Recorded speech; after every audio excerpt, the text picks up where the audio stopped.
वालेकुम सलाम हकीम साहब जी सर।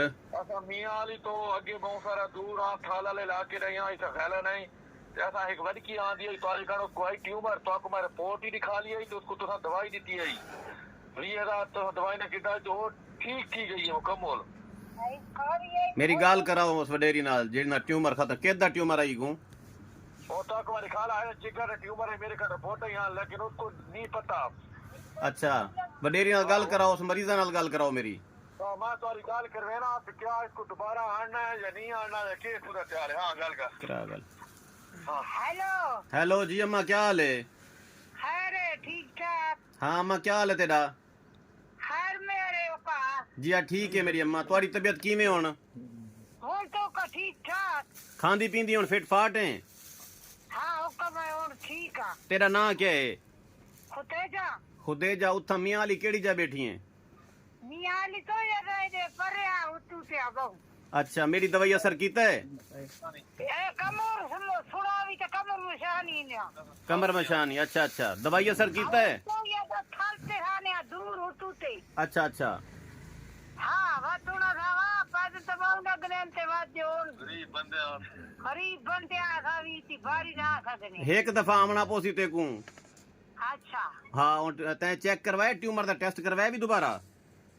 हेलो जी जी मैं कह वो असा चेक करवा के तो आपको रिपोर्ट निकालियां जवान हाँ हाँ ते तो हाथ ही चेक किया जो आगे मैं हाथ देख के तेरा ही दवाई देना। हाँ बिल्कुल ठीक है। ये दवाई मैं देना का देख तो बाद तो शायद ना आओ। हाँ। ये दवाई ठीक ठीक है जी हाँ। ऐसा कहना कि मुकम्मल ठीक ठीक है हुण मुकम्मल ठीक है। और मुकम्मल ठीक है ऐसा कहना कि दोबारा चेकअप वास्ते आना पोसी कि नहीं आना पोसी तो आपको आमना पोसी एक दफा तुम तशरीफ गिनना हो तो मियां अली केड़ी जा बैठे हो?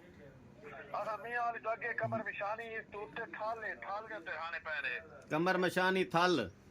हां अच्छा अच्छा ठीक ठीक यार राजी हो मेरी जात ते? और आज यहाँ तक कह रहे ना तो आज कॉल की थी तो आपको दसा है ठीक ठीक है वो मैं भी ना यार हूँ ठीक ठाक टूरनी में थी एडी उडी वेडी है सारा कुछ सिर्फ और सिर्फ खेलिए मेरे को शाम के टाइम पे भूख नहीं लगती बाकी मैं बिल्कुल ठीक हूँ। चलो अल्लाह खैर करे एक बारी वाल दोबारा वापस आओ तो 1 महीने की दवाई बाई दे ट्यूमर अगर कोई थोड़ी बहुत बच्ची खड़ी है तो वही खत्म हो वैसी अम्मा ठीक हो वैसी। चलो ठीक हो गया। हाँ ठीक है हुण खावन पीवन ठीक है अम्मा ता बिल्कुल फिट है? हाँ बाकी सब कुछ ठीक है टूरनी बची है पहले टूर ही नहीं सकनी ज्यादा। चलो अल्लाह खैर तुम्हारा नंबर क्या है मोबाइल नंबर क्या है तुम्हारा? मेरा ये जेरे तो कॉल की थी सर दसाओ चा 0308 0308 644 644 7170 7170 क्या नाम है ਤੁਹਾਡਾ? मकबूल अहमद खान। मकबूल अहमद सैम अम्मा खदीजा एक दफा गिनो आखिरी बार इंशाल्लाह ट्यूमर कोई ना होसी।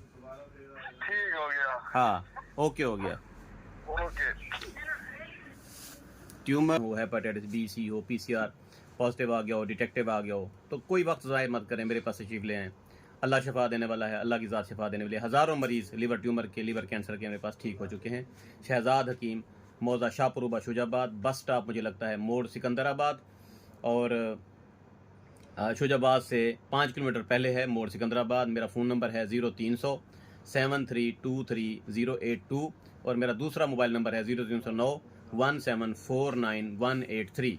ये दोनों नंबर आप व्हाट्सएप पे डालेंगे तो आपको एक लाल रंग का बोर्ड नज़र आएगा वो मेरा एड्रेस है। मुकम्मल एड्रेस आपको मिल जाएगा। अगर आप आना चाहते हैं ऑल वर्ल्ड से तो आप आ जाएं। पूरी दुनिया से लोग मेरे पास आते हैं। मैं 24 घंटे इधर ही मौजूद होता हूँ। चंद दिन पहले मुझे सियासत की वो थी एक शौक़ वो भी शौक़ ख़त्म हो गया। इधर बहुत ज़्यादा मरीज़ होते हैं सियासत करना मेरे बस का रोग नहीं था वो मैंने छोड़ दिया।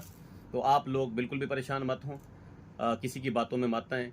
जिन लोगों को लीवर ट्रांसप्लांट का कहा गया है जिन लोगों को लीवर ट्यूमर का कहा गया है और जिन लोगों के पेट में पानी पड़ना शुरू हो गया है वो मेरे पास तशरीफ़ ले आएँ।